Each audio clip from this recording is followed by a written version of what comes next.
Apa ini artinya untuk orang yang sehat atau setidaknya merasa sehat itu juga perlu rutin medical check up ya dok ya?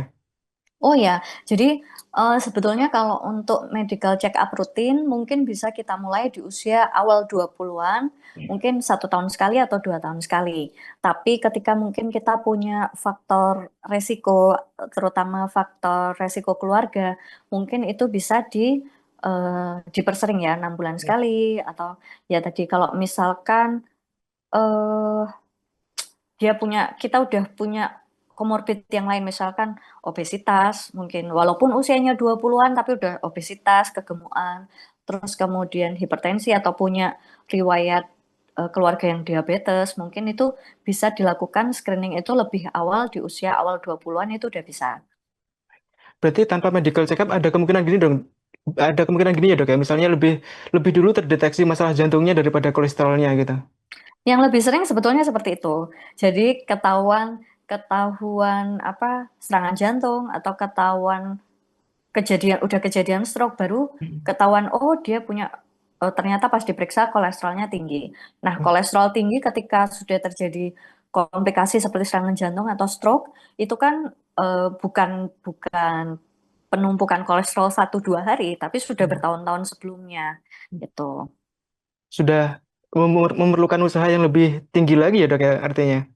Ya, jadi mungkin kalau kalau untuk kolesterol tinggi di awal kita yang pertama sebelum kita apa ketika kita tahu kalau kita punya kolesterol tinggi, yang pertama adalah kita harus tentunya mengubah gaya hidup. Gaya Ya. hidup. Jadi dietnya harus dibetulkan.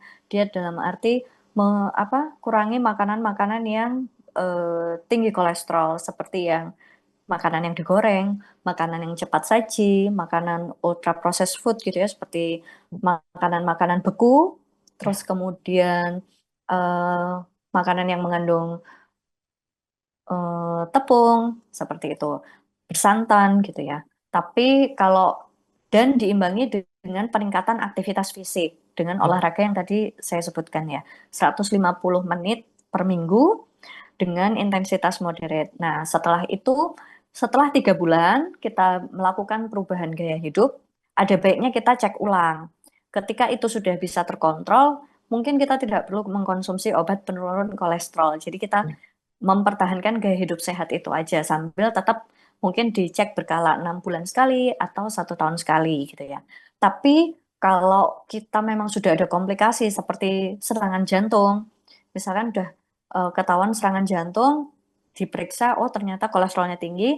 Nah, itu nggak cukup dengan gaya hidup, perubahan gaya hidup aja, tapi sudah harus intervensi dengan obat-obatan gitu. Download Tribun X sekarang. Menghadirkan lokal menjadi Indonesia.